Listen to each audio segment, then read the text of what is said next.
1990 कश्मीर की एक रात जहां सब कुछ शांत था, लेकिन कुछ ही पलों में ये खामोशी एक ऐसे दार में बदल गई जिसने हजारों जिंदगियां हमेशा के लिए बदल दी।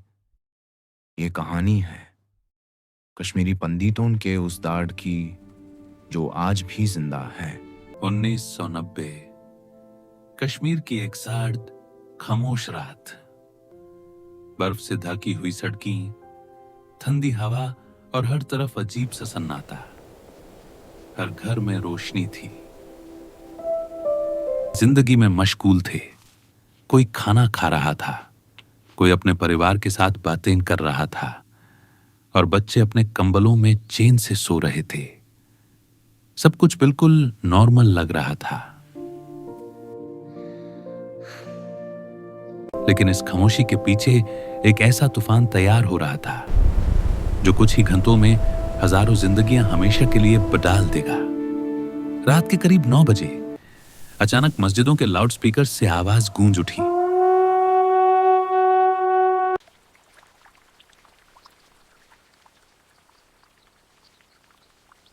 रालीव, गालिब या चालीव। एक ऐसी आवाज जो धीरे धीरे हर गली, हर मोहल्ला और हर घर तक पहुंचने लगी। इसका मतलब था या हमारे साथ मिल जाओ या मर जाओ या कश्मीर छोड़कर चले जाओ। यह सिर्फ आवाज नहीं थी, यह एक खौफ था जो लोगों के दिलों में उतार रहा था। बाहर सड़कों पर भीड़ जमा होने लगी, स्लोगन्स गूंजने लगे, लोगों के चेहरों पर गुस्सा और जुनून था। और अंदर घरों में लोग चुप हो गए। दरवाजे बैंड होने लगे, रोशनी बुझने लगी और हर दिल में डर बस गया। बच्चे डर के मारे अपनी मां से चिपक गए और बड़े लोग समझ गए कि अब कुछ बहुत बुरा होने वाला है। लेकिन यह सब एक दिन में नहीं हुआ था।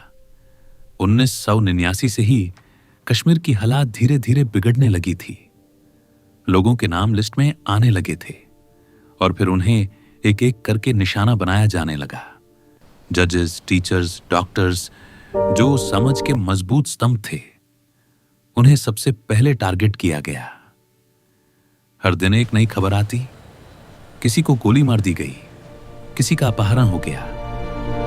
हर रात एक नया दार लेकर आती। लोग अपने नाम खुद लिस्ट में ढूंढने लगे थे और जब किसी का नाम मिलता तो वो समझ जाता कि अब उसकी जिंदगी खतरे में है। धीरे धीरे ये दार इतना बढ़ गया कि लोग अपने ही घर में खुद को महफूज नहीं महसूस कर रहे थे। फिर आए 19 जनवरी 1990 की वो रात जब हजारों कश्मीरी पंडित परिवारों ने एक सबसे बड़ा और सबसे मुश्किल फैसला लिया। या तो यहां रुककर मौत का इंतजार करेंगे या सब कुछ छोड़कर चले जाएंगे। अंधेरा गहरा था, रात ठंडी थी और सड़कें खाली। लोग चुपचाप बिना आवाज किए अपने घरों से निकालने लगे। किसी ने अपना घर लॉक किया, किसी ने बस दरवाजा बैंड किया और पीछे मुड़कर भी नहीं देखा, क्योंकि उन्हें पता था कि शायद ये उनकी उस घर में आखिरी रात है। वो घर जहां उन्होंने अपनी पूरी जिंदगी गुजारी थी, जहां बचपन की यादें थी, जहां हर दीवार एक कहानी सुनाती थी। सब कुछ एक पल में पीछे छूट रहा था। सड़कों पर ट्रक्स और बसेस भर चुकी थी। शुक्रिया। चलो।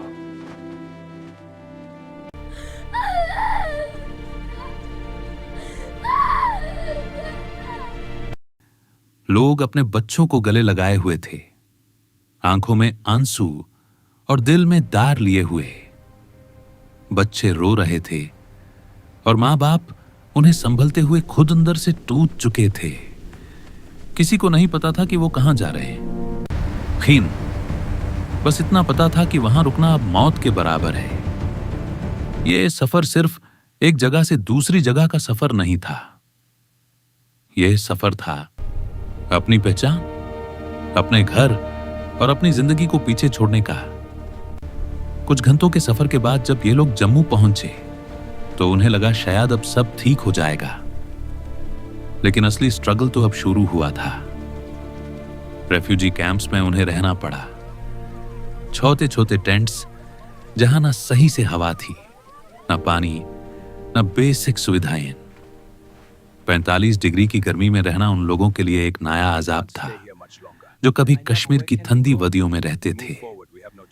पानी की कमी थी, सफाई की कमी थी, बीमारियां फैल रही थी, बच्चों की पढ़ाई रुक गई, लोग बेरोजगार हो गए और परिवार धीरे धीरे टूटने लगे। सबसे बड़ी बात, उनका घर उनसे छिन गया था, उनकी पहचान उनसे छिन गई थी। वक्त बीतता गया, साल गुजारते गए, लेकिन उनका दर्द कभी कम नहीं हुआ। आज 30 साल से ज्यादा हो चुके हैं, लेकिन कई कश्मीरी पंडित आज भी अपने घर वापस नहीं जा पाए। उनके घर आज भी कश्मीर में खड़े हैं, लेकिन वीरन और खाली। कुछ लोग वापस गए, लेकिन दर आज भी उनके साथ जिंदा है। हर आवाज, हर याद उन्हें उस रात की याद दिलाती है, क्योंकि कश्मीर उनके लिए सिर्फ एक जगह नहीं था, वो उनका घर था, उनकी पहचान था, उनकी जिंदगी था। और एक रात में सब कुछ छिन गया। ये सिर्फ एक कहानी नहीं है, यह एक ऐसा सच है जो आज भी जिंदा है, एक ऐसा जख्म है जो कभी पूरी तरह भर नहीं पाया और शायद कभी भरेगा भी नहीं। साल बीत गए, लेकिन कहानी यहीं खत्म नहीं हुई। जख्म अभी भी ताजा थे और सवाल अभी भी जिंदा था। और फिर एक नया दौर शुरू हुआ।